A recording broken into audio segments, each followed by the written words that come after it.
Hello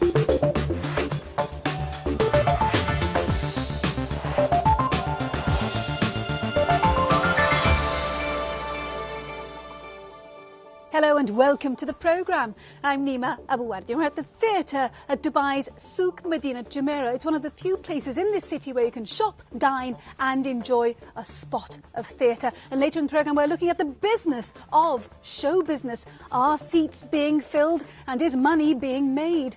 Also coming up this week, what goes up must come down. But what about the waste it creates? We're looking at the growing business in recycling bricks and mortar.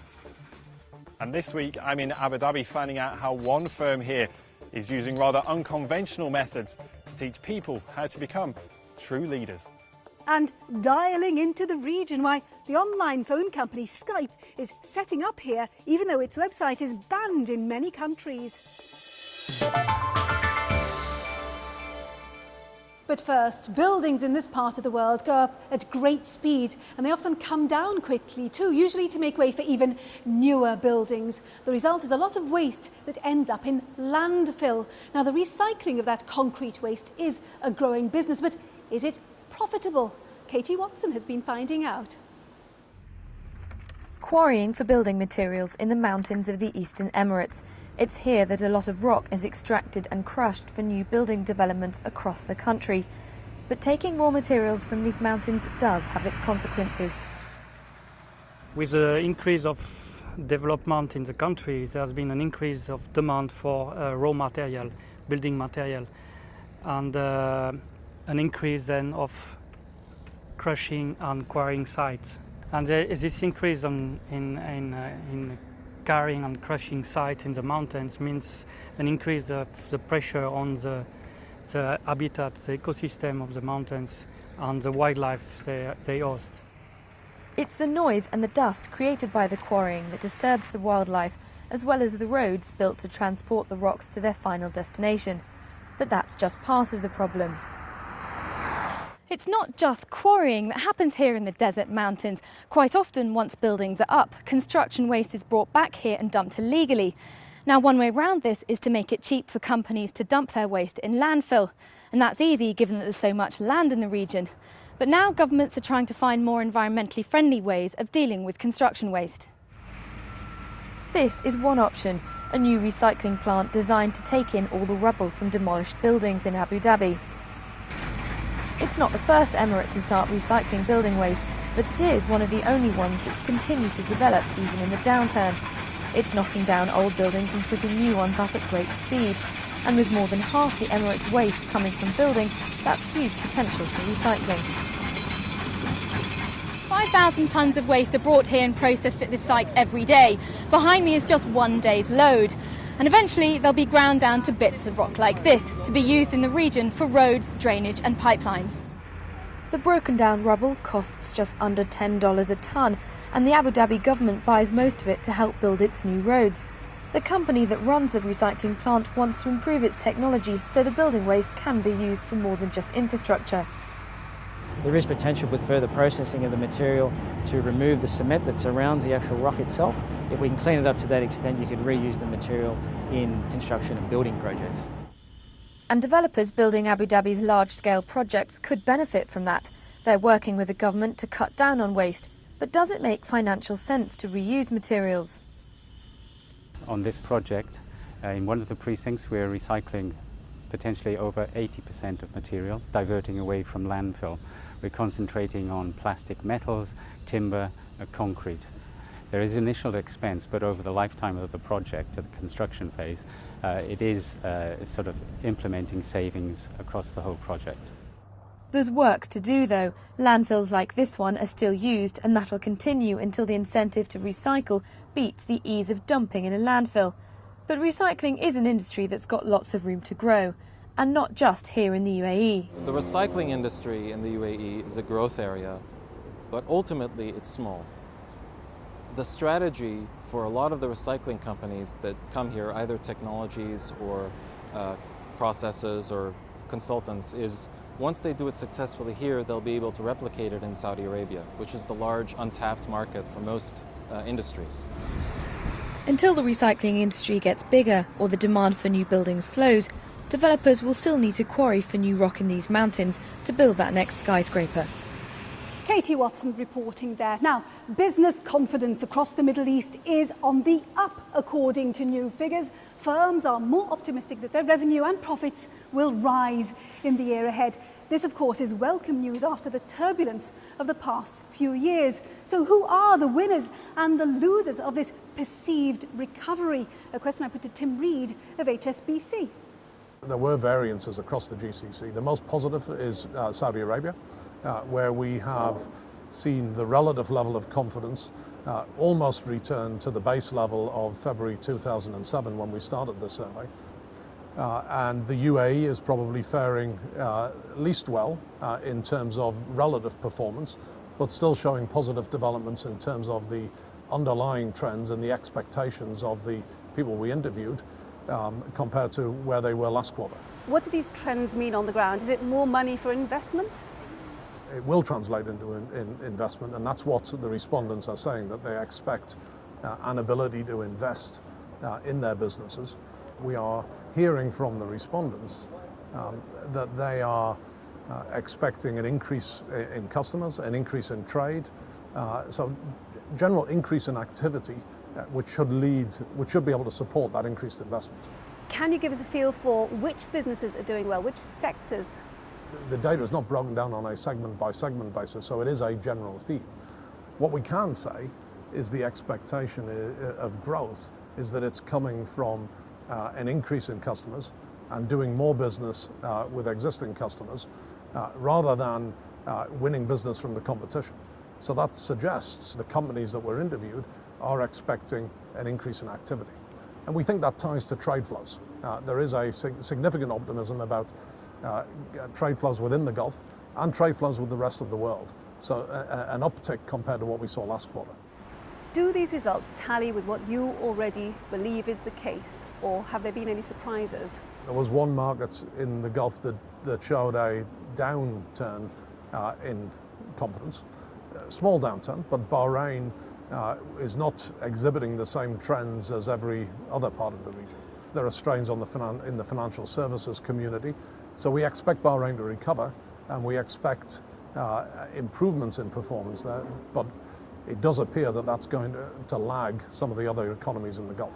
Tim Reid of HSBC speaking to me earlier. Now, it's an issue that has plagued the business world for years. Can you learn to be a good boss, or is good leadership something you're just born with? Well, one firm in Abu Dhabi says it can teach you how, and it has a rather unconventional way of going about it, as Ben Thompson has been finding out. It's just an hour outside Abu Dhabi, away from the traffic, the noise and the pollution. But this is a rather unlikely setting for a management training course.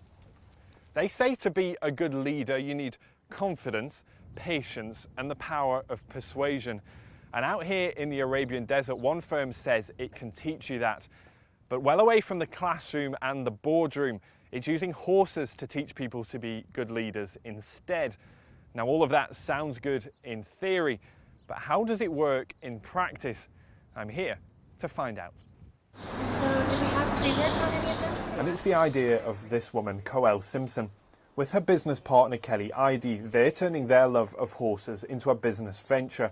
They run leadership training classes for businesses and managers. But here, it's the horses that do all the teaching.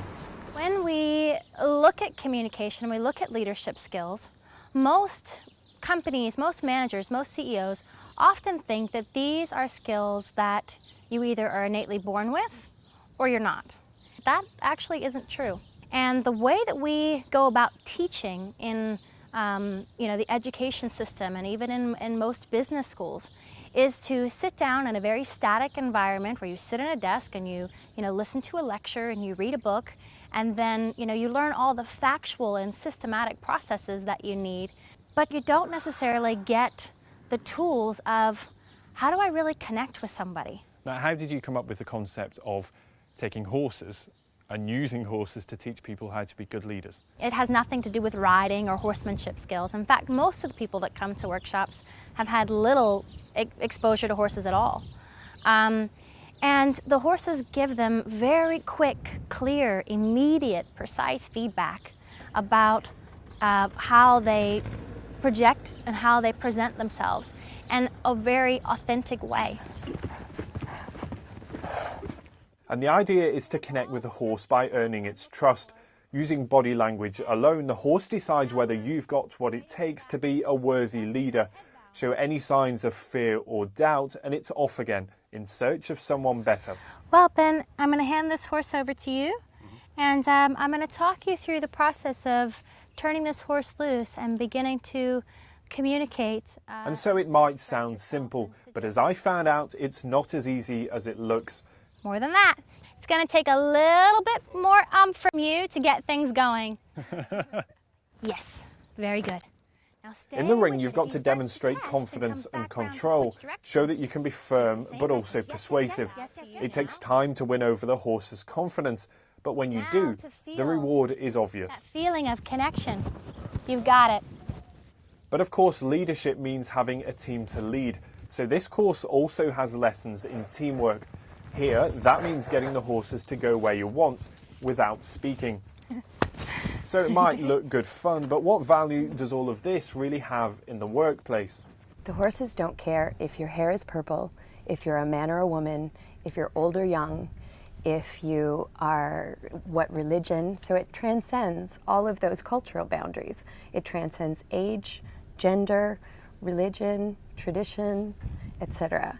So that's a perfect fit. And in an organization where you really need groups of people to gel who come from backgrounds which have no common norms, you can teach that most efficiently with a horse. And so whilst it might be a strange concept, it is proving popular. The firm runs training like this all over the world. But with the animals doing all the teaching, there is one more benefit too. Horse whispering is the same in any language. I'm going to switch him out up here with you. Ben Thompson making a new friend there in Abu Dhabi. Right, we're going to take a short break now. When we come back, ringing that changes how the internet phone company Skype is taking on government restrictions. And the stage is set, but can big brand acts still bring in the cash at the Dubai box office? I kind of decided, okay, I'm going to go get out of my system, can do it for a couple years, and then I can go back and do law. And I've just not gone back yet.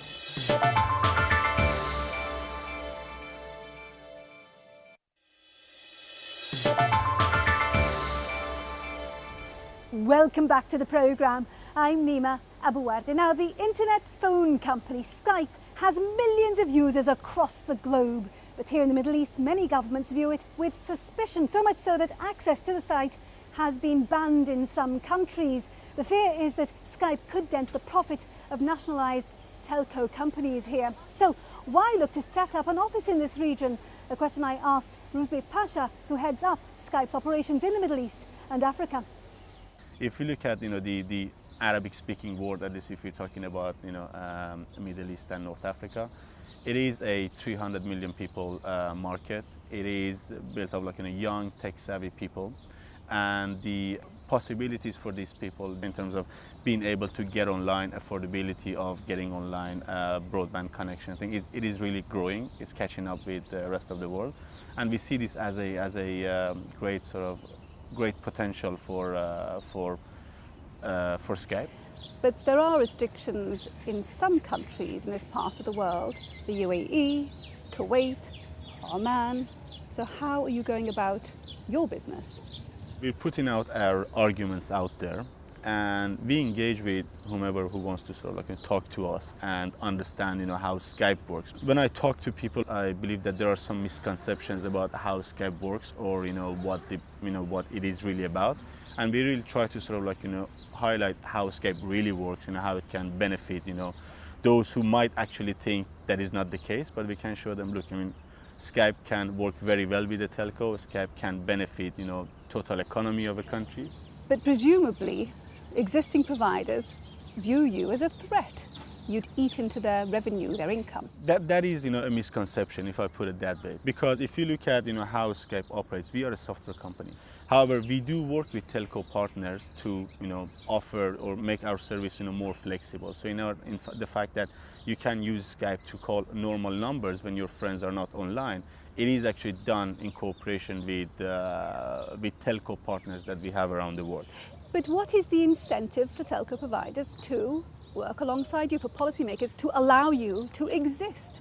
If you look at how the long-term trend is going, we believe that some of those areas that people might think are very important revenue sources might be irrelevant in a few years' time. The fact that you can just pick up a phone and hear someone's voice, that's not gonna do it for a lot of people very soon. So therefore, we think that working with Skype is really helping them in a more long-term view to make sure that they're making as much or more money. So how then could telco providers benefit from working alongside Skype? Most of the users on Skype use Skype for free. They use Skype to be able to do video calling, and this is things that you cannot do if you have a normal phone, right? I think the misconception here is that the size of the pie is constant. What we're saying here is that we can help you grow the size of the pie. So mathematically, you might go from 12% to 10%, but you're going to have a 10% of a much bigger pie. Ruzbe Pasha of Skype speaking to me earlier. Now, it's just finished a 5-year run in the US and Europe, and this week an offshoot of Cirque du Soleil opens here in Dubai. The production is called The Birdhouse Factory, but in a city not renowned for its love of theatre, can the seats be filled and its costs covered? Philip Hampshire went along to meet the cast and find out. One of the curious things about business and economics is that it crops up absolutely everywhere, even here in the First Group Theatre at the Madinat in Jumeirah. Every time they put on a show or a production, somebody stands to gain or lose an enormous sum of money. Right now, Cirque Mechanics is here, fresh from a 5-year run in North America and Europe with their show The Birdhouse Factory. The cast are ex-members of the Cirque du Soleil and perform on-stage acrobatics. For the show, coming to the Middle East is a risk for their business model. Normally the performer's pedigree would sell what they do and pack in audiences. But here their brand is starting out from scratch, as Nicole van den Ham of the show's production house, General Entertainment Associates, explains. In most of the cities in Europe where we work, tickets are sold in advance. But this is just different. So tickets will be sold much more during the run. And so in the beginning it will be a little bit less, and then after a couple of days it will be totally full. That's what we expect. We know how the audience reactions went in the past, and we know that this show works really well when the word of mouth starts going. So we trust that that will work here in Dubai too, and therefore it's good that there is a 2.5 week run. One of the difficulties for a production like the Birdhouse Factory relative to any other that's put on is the sheer size and quality of the cast, the crew, and also the machinery that physically has to be moved from one location to another as they tour around the globe. Most normal plays are much smaller in size and so don't have that additional cost base. As a business, that does make things trickier. For Chris Lashworth, the creative talent and one of the entrepreneurs behind the Birdhouse Factory, it's one of the many challenges relative to putting on a normal theatrical performance. We have to make these decisions all the time. How do we justify doing certain things artistically that are going to make it more difficult for a presenter to bring us in? That's a tough thing. We were, luckily in the beginning, we didn't know anything about the business side of it. So we built the show we wanted to build artistically. And we made some choices and decisions that have made our life more difficult than it might have otherwise been, but it is what makes us unique. We could have made a show that was lighter, easier to tour, could go in suitcases and get on a plane. But there's something tangible and something very cool about the aesthetic. We really believe in it, and we believe that there's something that's tactile and that people really take away from the show. But what's it actually like to be on the stage doing it for a career? Well, I did gymnastics for 20 years. I saw Cirque du Soleil when I was 13, and from that day forward, I always wanted to be in the circus. My father took it really well. My mother, not so good. My dad said, "Can I run away with you?" And my mom said, "How long are you going to do that for?" I'd gone and done a business administration and political science degree, and I kind of decided, okay, I'm going to go get out of my system, going to do it for a couple years, and then I can go back and do law. And I've just not gone back yet. Yeah, gymnastics was my base. I used it not as a competition thing, but more to up my snowboarding or skateboarding or things like that. So yes, I was always jumping, flipping, trying to fly somehow one way or another as a kid. And this is a good way to do it. It is so much fun. I think that if anybody was like, oh, would you be able to sign a contract for the rest of your life, but you'll be able to perform in this one spot forever, I'd be like, oh, thank you so much, but never. Because with our performance, not only do we get to go on stage and, you know, like perform our hearts out, but we also get to travel the world, you know, like Dubai and so many other countries that we've been to. And it's been the most amazing experience. I will never change it for the world. So for the artistes on the stage, the key hope is that the audience will leave the show with as much bounce as they get from doing it. Philip Hampshire hanging around with the cast of the Birdhouse Factory there. Well, I do hope you've enjoyed our programme. Our time is very nearly up. Before we go though, let's see how the region's main markets finished the week. And remember, we'd love to hear from you, your thoughts about the programme and any ideas you might have for stories. The email address is middleeastbiz@bbc.co.uk. Now, next week, we're looking at the winners and the losers in Bahrain's crowded phone market. Can the latest edition, Saudi Telecom, take on the more established players? Until then, from me, Nima Abu Warde, and the rest of the team, thank you for watching. Bye-bye.